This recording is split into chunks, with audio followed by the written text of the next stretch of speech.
มีผู้ซื้อก็ขายเนาะประมาณจักพันเขาว่าขาย 1,200 บาทโอ้อันนี้คือยุงข้าวเด้อพี่น้องอันนี้จะเป็นยุงข้าวของชาวบ้านเขาเจ้าหรือว่าเหล้าเขาพี่น้องเอ้ยบางขายน้ำมันเป็นน้ำมันอิ่วเนาะนี่ได้แบบคลาสสิกได้พี่น้องเอ้ยน้ำมันนี่เห็นบ่เป็นน้ำมันอิ่วแบบซี่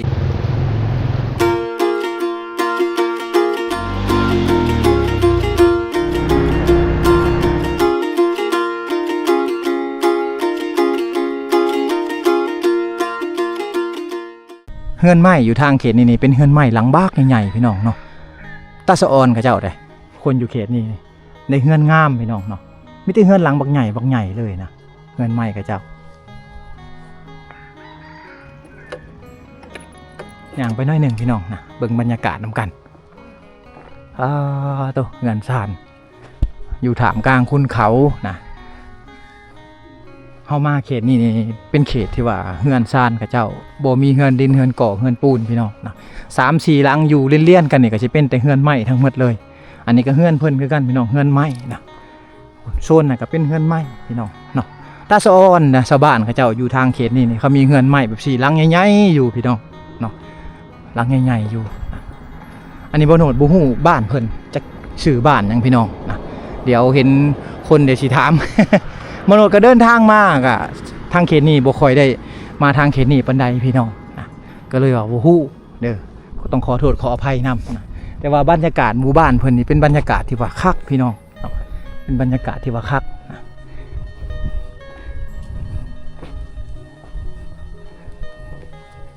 สบายดีป้า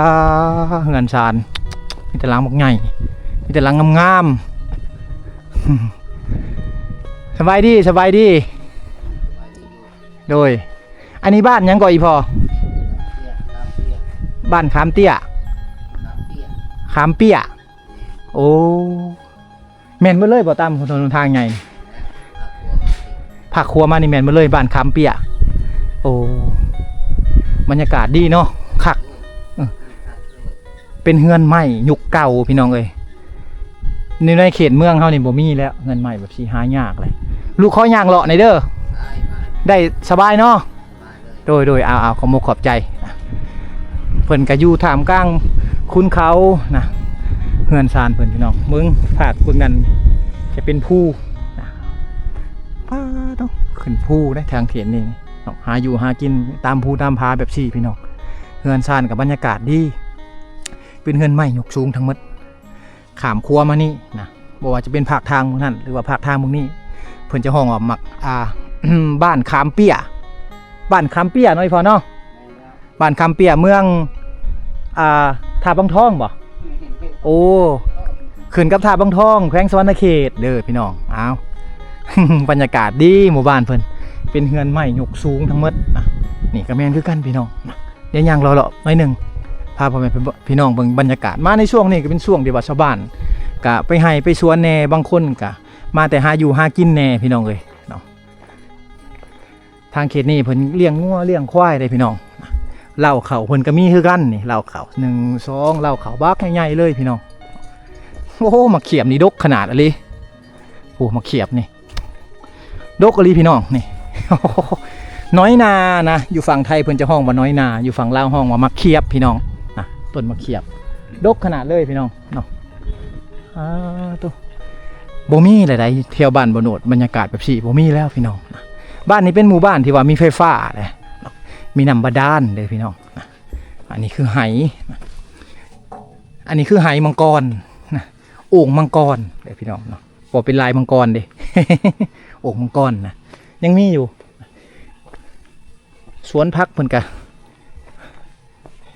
เป็นสวนพักออร์แกนิกเลยพี่น้องยกสูงขึ้นบ่อยากให้ง่วยควายกินนะเพิ่นปลูกไปสูงๆแบบซี่ตัววิวทิวทัศน์ธรรมชาติพี่น้องวากดีๆนะเฮือนซานก็จะเป็นเฮือนไม้แบบซี่นี่โอ้มูลค่านี่สูงมูลค่านี่แพงกว่าเฮือนดินเฮือนก่อเฮือนปูนพี่น้องเลยเนาะอันนี้คือยุงข้าวเลยพี่น้องอันนี้จะเป็นยุงข้าวของชาวบ้านเขาเจ้าหรือว่าเหล้าเขาพี่น้องเลยเนาะก็เป็นเหล้าเขาใหญ่เติบนะสบายดี อาบน้ำบ่ขอย่างเลาะหมู่บ้านหน่อยเด้ออันนี้ใส่น้ำได้โอ้น้ำได้ดูดมาแต่น้ำใต้ดินได้พี่น้องจักเม็ดนี่ไอ้โอ้ย30 ป้าย30 ป้ายบ่โอ้40จ้างเขาเจาะได้เนาะโอ้น้ำแต่หึงเลยพี่น้องเมื่อก่อนนี่จักล้านเจาะน้ำบาดาลนี่ล้านป้ายล้านบ่แพงตะกี้เนาะเดี๋ยวนี้บ่ได้แหละพี่น้องหา6 ล้านขึ้นแล้ว30 กว่าเมตรแห้งขนาดเลยเนี่ยน้ำได้เพิ่นนั่นโอ้ยได้หันหมดเลยล่ะน้ำมันเขาเจาะมาถึงได้โอ้มันยังอยู่เลิกลงไปเองเนาะเพราะว่ามันคือฟองน้ำบ้านเนี่ยอยู่หัวผู้เนาะอยู่หัวผู้เนี่ยผู้ก็แห้งกันถ้าเกิดเขาเจาะถึงเจาะถึงโอ้เอาได้จรวดใส่แบบซีมดบ้านบ่มีได้จรวดอีกต่างหากอีกครับใส่น้ำบาดาลนี่มดบ้านเนาะโมถึงเนาะทางนี้เนาะเขตนี้ใส่น้ำบาดาลทั้งหมดเลยพี่น้องเอาตามสบายเพิ่นสิอาบน้ำจะอาบน้ำไปเวียกไปงานเพิ่นนะเดี๋ยวขอย่างเลาะหมู่บ้านหน่อยเด้อบ่มีคนอยู่เลยเนาะเขาไปหมดเลยเนาะไปไปหายไปหน้าหมดแล้วเบิ่งเล่าเข่าเพิ่นนะตั้งเอาเลยตั้งเอาหินห้องพี่น้องเลยเล่าเข่าบักใหญ่เด้ป้าเข่าบ่มีเข่าได้บ่หลายหักกู้ใส่ได้หลายสอบเติบหลายต้นเติบนะเข่านี่เนาะถ้าว่าได้เข่าหลายๆนี่พี่น้องเลยเอายุงข้าวเล่าเข่าบักใหญ่ๆเลยนะตาสะออนเพิ่นเนาะโอ้ยบ้านเฮานี่โอ้ตัวบ่มีแล้วใหม่หนา15แบบ4พี่น้องเลยเนาะตาสะออนเพิ่นทางเขตนี่มีแต่ลังบักใหญ่ๆเงินซานกะยุงข้าวมันก็หู้เลยพี่น้องเลยเล่าเข่านี่ก็ลังบักใหญ่เลยโอ้เนาะบักใหญ่ๆงามอีกใส่เขาได้เป็นต้น2 ต้นบ่เลยพี่น้องอันนี้ก็เฮือนซานเป็นเฮือนไม้ทั้งหมดเลยพี่น้องเป็นเฮือนไม้ทั้งหมดทางเขตนี่เป็นเฮือนไม้ทั้งหมดแต่ว่าเฮาถามาในช่วงเช้านี่บรรยากาศจะดีกว่านี้พี่น้องแต่ว่าในช่วงนี้คือชาวบ้านเขาบ่อยู่เฮือนอยู่ซ่านนะกะสีบ่มีคนอยู่แบบสิกะสิเงียบเงาๆแน่พี่น้องเนาะข้าเจ้าจะเฮ็ด2 คันไดเนาะขึ้นทางเฮือนข้าเจ้าพี่น้องขึ้นเฮือนใหญ่นะอันนี้ขึ้นเกยเนี่ยเฮ็ดเป็น2 คันไดขึ้นพี่น้องเนาะหลังบักใหญ่ๆเฮือนไม้เพิ่นตาสะออนเพิ่นพี่น้องเลยเนาะตาสะออนคนอยู่ทางเขตนี่ไม้นี่หนา15หนา20พี่น้องนี่เนาะเท่าได้ต้นนะงามพี่น้องคักบ่โนดมักเฮือนแบบสี่เลยเนาะเฮือนดินเฮือนก่อนี่บ่ปานได้แหละเนาะถ้าว่าได้เฮือนไม้แบบสี่นี่โอ้ดีไปอีกแบบพี่น้องเนาะเพราะว่าเป็นเฮือนอยู่เก่าที่ว่าในอนาคตนี่มันอาจจะบ่มีแหละเฮือนไม้แบบสี่ในอนาคตข้างหน้า20 ปีข้างหน้าในเฮือนไม้แบบสี่จะหายไปตามกาลเวลาอะไรพี่น้องเอ้ยเนาะจะบ่มีแล้วนะจะมีแต่เฮือนดินเฮือนก่อเฮือนปูนนะมาในปัจจุบันนี่ก็ยังมีเฮือนดินเฮือนก่อเฮือนปูนหลายแหละพี่น้องเนาะนี่คือหลังนี่เพิ่นเฮ็ดใหม่นะแต่ว่าเสาเฮือนเพิ่นนี่จะเป็นเสาปูนเสาดินหมดแหละพี่น้องเนาะจะบ่ได้มีเสาไม้แหละได้จะบ่มีเสาไม้แหละพี่น้องเนาะจะเป็นเสาดินเสาปูนแบบนี้เสาไม้นี่หายากเลยพี่น้องเนาะได้เฮือนไม้ซ้ำนี้ก็ถือว่าโอ้ในเขตชนบทนี่ก็ถือว่าโอเคแล้วพี่น้องเนาะอยู่แบบนี้ก็สบายไปอีกแบบพี่น้องเนาะอยู่แบบพึ่งพาธรรมชาติแน่ค้าขายตามฤดูกาลแน่เลี้ยงงัวเลี้ยงควายขายแน่พี่น้องเลยเนาะกะสิอยู่แบบซี่นะหาเงินหาคำตามฤดูกาลพี่น้องเนาะตามธรรมชาติชาวบ้านเขาเจ้านี่เบิ้งวิวทิวทัศน์หน้าบ้านเพิ่นก็จะเป็นคุณเขาแบบซี่เลยบ้างามๆพี่น้องเลยเนาะบ้างามๆนะ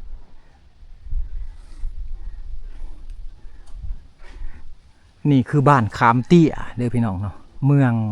ท่าบางทองแขวงสวรรณเขตเมืองท่าบางทองแขวงสวรรณเขตเป็นหมู่บ้านไม้ยกสูงหรือว่าอีกห้องอย่างหนึ่งก็คือบ้านเศรษฐีในชนบทพี่น้องเนาะหมู่บ้านทั้งเขตนี่แต่ละหลังคาเฮือนนี่จะเป็นเฮือนไม้ทั้งหมดแปลกหูแปลกตาพี่น้องสำหรับคนที่ว่ายังบ่เคยเห็นเฮือนไม้แบบซี่เนาะแปลกหูแปลกตาได้สำหรับบ่โนดก็คือกันนะมาทางเขตนี่เห็นแต่เฮือนไม้หลังบักใหญ่ๆพี่น้องเนาะเฮือนไม้หลังบางใหญ่เป็นวิวที่ว่าแปลกหูแปลกตาสำหรับบ่โนดหลายพี่น้อง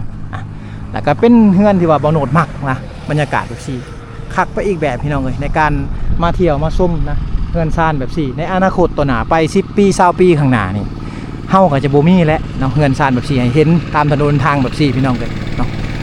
บ่โนดมักนะในการมาถ่ายทำไว้ป้าไว้ให้รุ่นหลังได้เบิ่งพี่น้องให้รุ่นหลังได้เบิ่งนะว่าบ้านเมืองเฮาแต่ก่อนนะแต่สมัยเดี๋ยวนี้นี่เป็นแนวใดพี่น้องแหละในอนาคตนี่เป็นแนวใดนะนี่คือเฮือนไม้บ้านไม้ที่ว่าหายากในทุกๆมือนี่ก็เริ่มเดินหายจากการเวลาเลยบางเขตก็สิเป็นเฮือนดินเฮือนก่อทั้งหมดนะบางเขตก็ยังมีอยู่พี่น้องแต่ว่า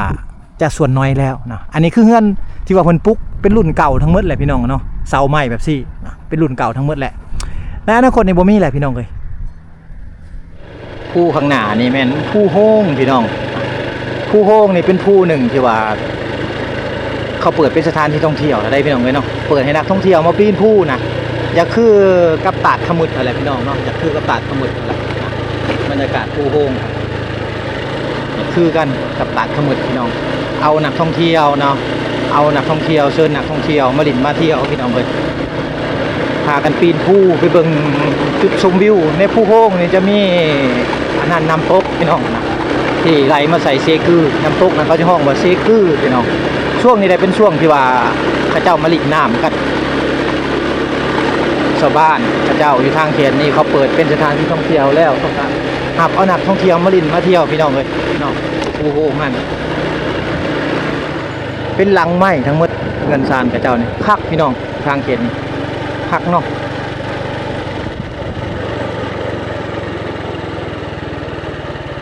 รถเป็นเลอสบายดีรถเป็นยังน้ำมันเมิดอยู่ใช้มีน้ำมันอยู่นี่ไกลบ่อยู่นี่ยังบ่อยู่เทิงนี่ยันว่าใส่ขอยันไปให้ไอ้บ่ยันไปใส่น้ำมัน ชื่ออยู่ใส่อยู่นี่บ่จักอยู่นี่บ่มีบ่จักจะไปกับข่อยก็ได้ไปพาเพิ่นไปซื้อน้ำมันก่อนพี่น้องไอ้ว่าอยู่นี่น่ะจะมี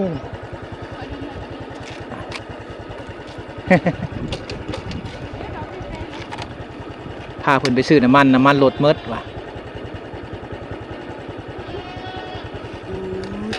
มาแต่บ้านได้นี่นะมาไกลเนาะให้ขึ้นเลยชิเมื่อบ้านใดเมื่อบ้านชาลอโอ้ทบิดเบาโนดก็ว่าสิยันรถให้น้องชายเพิ่นแต่ว่าเพิ่นบ่ให้ยันไปซื้อน้ำมันเอาพี่น้อง เอาอันนี้คือบรรยากาศระหว่างทางพี่น้องในการเดินทางก็สิโฮเป็นแบบซี่แหละนะ นี่ที่ว่านี่น่ะจะมีน้ำมัน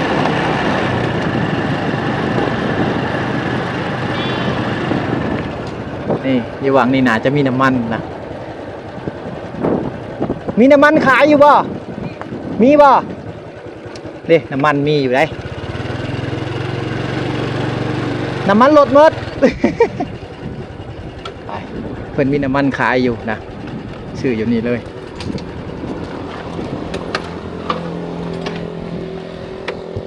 โอ้สะออนบ้านเฮือนทางเขตนี่มีแต่เฮือนไม้ทั้งหมดเลยพี่น้องเลยเนาะทางบ้านเฮานี่บ่มีแล้วไม้แบบสี่นะ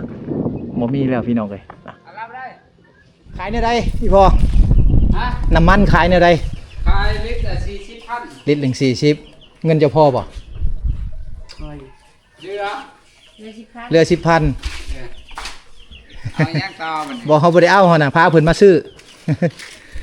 ขายน้ำมันไปพร้อมโอ้วางขายน้ำมันเป็นน้ำมันอิ่วเนาะนี่ไรแบบคลาสสิกได้พี่น้องเอ้ยน้ำมันนี่เห็นบ่เป็นน้ำมันอิ่วแบบซี่แอดซังมีแต่แอดซังบ่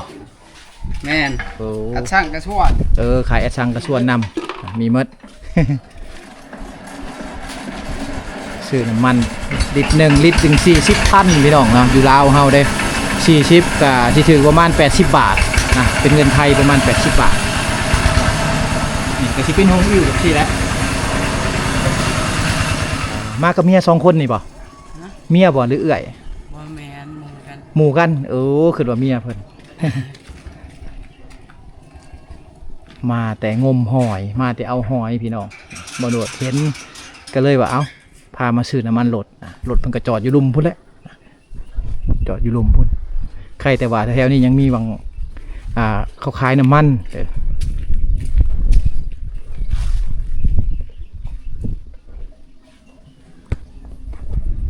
ทิวทัศน์ธรรมชาติเฮือนซานเพิ่นพี่น้องเลยเนาะอยู่ท่ามกลางคุ้นเขาลีได้นี่เห็นบ่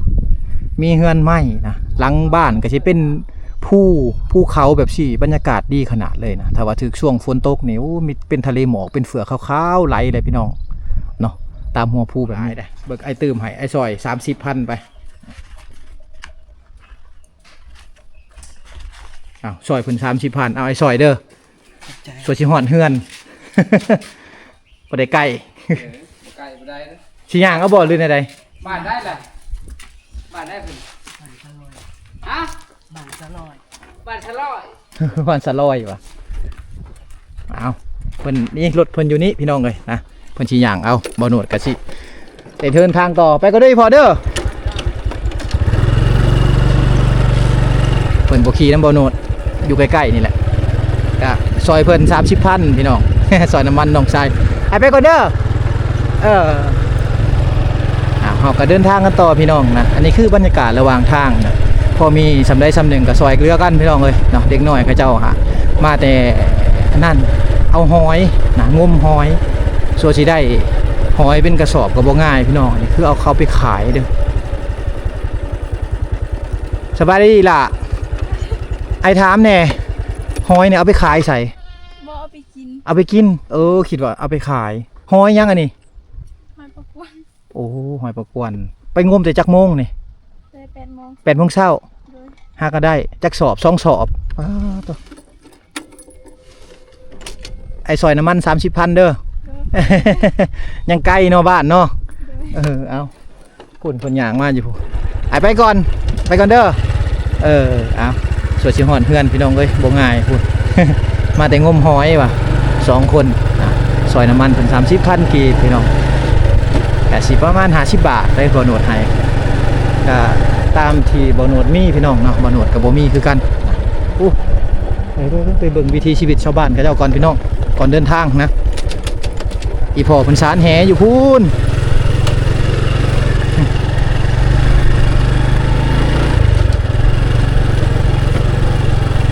โอ้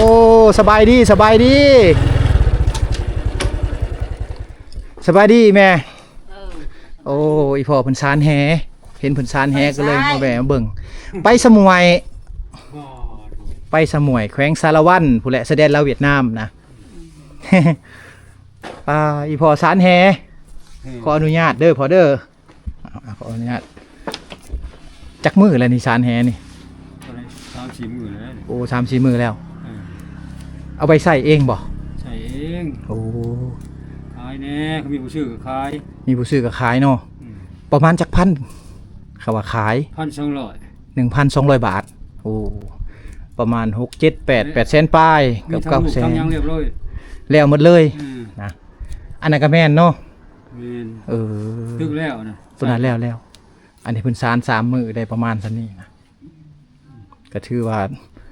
อันนี้คืองานหัตถกรรมได้พี่น้องเฮ็ดโดยมือบ่มีเครื่องจักรนะนี่เนาะเฮ็ดโดยมือเด้อเป็นฝีมือของคนลาวเฮานี่สานเองเบิ่งก่อนสิได้แหนหนึ่งก็บ่ง่ายนะประมาณจักมื้อแล้วอีพ่อกล่าวว่า อันเล่งได้15 วัน 15 วันแล้ว15 วัน 15 วันแล้ว 6 เนาะ ศอก โอ้ ต้องเข้า 6 ศอกโอ้ขออนุญาตเบิ่งตัวนั้นตัวนี้เพิ่นแล้วพี่น้องนี่แล้วอันนี้เพิ่นคือจะเอาไปใช้ได้ตัวนี้เนาะ ใช่ เอาไปวานแล้วนี่อันนี้คือฝีมือของอีพ่อเพิ่นนะที่ว่าเพิ่นเฮ็ดเองนะ15 มื้อถ้าว่าบ่มีเวียกมีงานก็ไวแน่เนาะอีพ่อเนาะถ้าว่ามีเวียกมีงานก็สิซ่าแน่นะเฮ็ดเองเลยโอ้ติ๊บค่ะอันหัวนี่ก็สานเองบ่ แม่นเลย โอ้ เก่งเนาะผู้เดียวนี่เฮ็ดเป็นหลายอย่างเอ้ยหัตถกรรมเครื่องหัตถกรรมอีพ่อก็เป็นได้พี่น้องเนาะเป็นหวดเข่านี่เพิ่นก็สานเองติ๊บเข่าอีพ่อก็สานเป็นบ่ แม่นเลยใช่ แม่นหมดเลยพี่น้องป้าต ติบเข่านี่พ่อก็สานเอง ตอนนี้ใส่เองเลย สานเองใส่เองเด้อบ้านเฮานี่ซื้อกับแพงเติบพี่น้องนะเป็นเครื่องแบบซี่นี่ ที่จะเซฟปลาได้ แม่น เออ หน่วยละแสนป้ายเพื่อได้พี่น้องไปซื้อในตลาดนี่ เขามาซื้อในเงื่อนนี่เขาก็มาซื้ออยู่เลย สารปลาไว้แล้วเขามาซื้อน้ มวยคือกัน ก็สั่ง ำฟอยก็เฮ็ด มวย มวยมวยก็เฮ็ด ม้วยได้จะจับปี มวยก็สารขายคือกัน ม้วยได้ สารขาย โอ้สารขายคือกันพี่น้องเอ้ยนะเอาอันนี้คืองานหัตถกรรมบังเอิญว่าขับรถมาทางเบื้องนี้เลยได้เห็นอีพ่อเพิ่นสารแฮแน่น่ะก็เลยมาเบิ่งว่าเพิ่นก็เฮ็ดติบเข่าก็เป็นนะห้วยก็เป็นคือกันนะหมวดหนึ่งเข่ามวยหนึ่งเข่าอันนี้ ว่าแต่ เป็น สาร คือกัน บ่ได้ยังได้เขามาเอามวยก็ได้ เรื่องจักสารนี่เก่งเนาะอีพ่อนี่เนาะ อ่ะ เขาเคยมาซื้อเลยเนาะเขาก็มาซื้อทั้งพี่เนาะอีแม่เนาะ ในบ้านนี่มีแต่มวยเล่าแหละในบ้านข่อย ฮ ฮอดหมื่นมุตพานผู้ ฮอดบุตรพานบ้านบุตรพานผู้ เขามาซื้อนำมาได้ โอ้ หาดเช่าออกเช่าเงินมีแต่ขี้มือเล่าแหละ เขาขายในห้านเลยเห็นบ่ ในติบเขาอันเขาไว้ใส่เองได้ เขาขายขาย โตเขาคายหัน ผู้ ต่าง ผู้ หา เล่ ก ตัวนั้น ชี้มือผู้อื่นน่ะตัวบางๆบางอะนอน ของเรานี่เขาเอาไว้ใส่เอง มันหนาเนาะ มันงาม ได้หลายปีเติบพี่น้องเอ้ยอันนี้เพิ่นเฮ็ดโครงไว้เด้อีพ่อนี่เป็นโครงนะ พวกปากม้วยได้ โครงปากมวยเฮ็ดไว้นะว่างแล้วก็สารแล้วก็มีคนมารับซื้ออยู่เฮือนนะอันนี้แหละพี่น้อง ตีแต่บ่ คนลาวเฮานะตีติบ่แล้วเนาะอีแม่เนาะ เมื่อวานนี่เขาก็มาเอา ติดบ่แล้วนี่มีคนมาซื้อรถพี่น้อง ด้วยละเส้นหาวย หวดมวย อันเดียวกันอันแนวหนึ่งเข่านี่แหละพี่น้องนะหน่วยละ150,000นะเอามาเฮ็ดมาอันนี้ไว้บ่อีพ่อ ไม้ไผ่เนาะอันนี้น่ะหวายเนาะ ตีนตาเนี่ยนะ โอ้ ตีนกระติบให้สำหรับ ตีนติบเข่าอันนี้ใช้ตีนติบเข่านะเอาอันนี้คือฝีมือของอีพ่อเพิ่นนะหารายได้เวลาที่ว่าเฮ็ดไร่เฮ็ดสวนแล้วเฮ็ดนาแล้วก็นั่งอยู่เฮือนแบบซี่สารแหขายพร้อมเฮ็ดติบเข่าเฮ็ดหวดหนึ่งเข่าพร้อมพี่น้องเอ้ยมวยหนึ่งเข่านะก็เป็นฝีมือของอีพ่อเพิ่นเอาก็พอได้จุนเจือในครอบครัวได้พี่น้องแบบแก้ไขในครอบครัวเนาะเฮือนซ่านเพิ่นก็เป็นเฮือนไม้ทั้งหมดพี่น้องนะเป็นเฮือนไม้ทั้งหมดเลยโอ้ทางเขตนี้มีน้ำเขาใส่น้ำบาดาลพี่น้องนี่เนาะเป็นน้ำบาดาลน้ำเจาะน้ำมาแต่ใต้ดินบ่มีน้ำประปาพี่น้องเฮือนซ่านกับเจ้าเห็นได้เป็นเฮือนไม้ยกสูงแบบซี่พี่น้องเอ้ยเนาะเป็นเฮือนไม้ยกสูงสิมีแต่อยู่ในชนบทลาวเฮานี่แหละพี่น้องเอ้ยเนาะถ้าเขตอื่นก็บ่มีคือกันนะเขตอื่นเขตในเมืองเฮานี่นะพี่น้องบ่มีเนาะสิมีแต่อยู่ในเขตชนบทลาวเฮาเงินซานเพิ่นเป็นเงินใหม่ตาสะอ้อนเลยพี่น้องเนาะเป็นตาสะอ้อนน่ะทางเขตนี้เป็นเงินใหม่ทั้งหมดเลยอยู่ท่ามกลางธรรมชาติจังซี่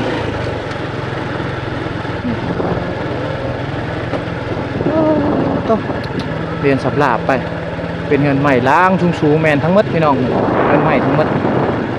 ช่วงนี้ชาวบ้านเขาเจ้าก็อยู่เงินอยู่ซ่านพี่น้องอยู่เงินอยู่ซ่านแล้ว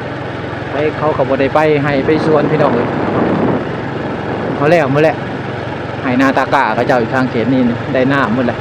เป็นเงินใหม่ทั้งหมดเลยพี่น้องเนาะตาสะออนกับเจ้าได้เบิ่งเงินซ่านกับเจ้ามีแต่หลังบักใหญ่ๆหลังบักใหญ่ๆนะอยู่ท่ามกลางคุณเขาได้พี่น้องเลยวางสถานที่เขาปลูกเฮือนปลูกซ่านนี่แม่นอยู่ตามตีนภูแบบซี่นะสุดท้ายสิเป็นด่านหินพี่น้องเนาะเฮือนกับเจ้าเนี่ยจะบ่ได้ฝังดินแต่เขาจะนั่นเอาเขาจะตั้งเฮือนเอาพี่น้องเนาะเขาจะบ่ได้ฝังดินอยู่ท่ามกลางคุณเขาแบบซี่ตามถนนหนทางการเลี้ยงแบกอะไอ้สิเลี้ยงไปตามอันนี้พี่น้องเนาะเลี้ยงไปตามถนนหนทางแบบซี่นะการเลี้ยงแบกนะครับอันนี้คือป่าไม้ที่ว่ายังอุดมสมบูรณ์เด้ออยู่ทางแค่นี้เพิ่นจะอันนั้นพี่น้องเพิ่นจะหาอยู่หากินตามธรรมชาติพี่น้องเนาะนี่เฮือนซานทางแค่นี้นี่เป็นเฮือนซานไม้ทั้งหมดพี่น้องเป็นเฮือนซานที่ว่ายุคเก่าแล้วพี่น้องยุคในปัจจุบันนี่ก็ยังมีให้เห็นนะแต่ว่าในอนาคตอาจจะบ่มีนะเฮือนไม้ล้างสูงๆแบบนี้พี่น้องเอาเขาก็เดินทางกันต่อพี่น้องเลยเนาะเดินทางกันต่อเดี๋ยวมีวางได้บรรยากาศได้ดีบ่หนูจะถ่ายทำให้พ่อแม่พี่น้องได้เบิ่ง อันนี้มื้อนี้ก็คือมื้อที่ว่าอากาศครึ้มมาแล้วพี่น้องมีฝนตกหน่อยหนึงอ่ะแต่ว่ามื้อวานนี่ป๊าฝนตกมืดมื้อเลยพี่น้องอยู่ฝั่งลาวเฮามื้อนี้ก็บ่ตกหลายปานใดพอไปพอมาอยู่พี่น้องอากาศกำลังดีนะการเดินทางบรรยากาศแบบนี้นี่โอ้บ่เมื่อยเลยพี่น้องเอ้ยเนาะในการเดินทาง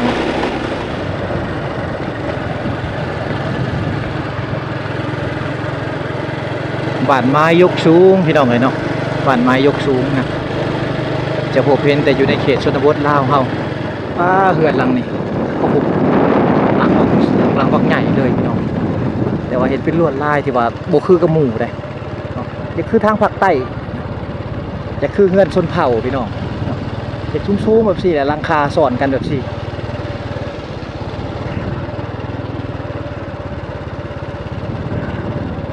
เฮือนซานเพิ่นเป็นเฮือนใหม่ทั้งหมดเลยพี่น้องอันนี้คือเฮือนใหม่ยุคใหม่แหละพี่น้องเนาะแต่ว่าการเฮ็ดเฮือนเฮ็ดซานก็เป็นลักษณะแบบเก่าอยู่เดินทางกันต่อพี่น้องบรรยากาศข้างหน้านี่ก็คือผู้โฮงเด้ออันนั้นแม่นผู้โฮงพี่น้องเนาะเป็นสายผู้ที่ว่ากำลังพัฒนาเป็นสถานที่ท่องเที่ยวหับเอานักท่องเที่ยวมาดินมาเที่ยวมาปีนผู้พี่น้องมาเบิ่งบรรยากาศช่วงนี้ก็สิมีฝนตกและช่วงนี้แหละคนจะมาดินมาเที่ยวหลายพี่น้องครับบรรยากาศผู้โฮง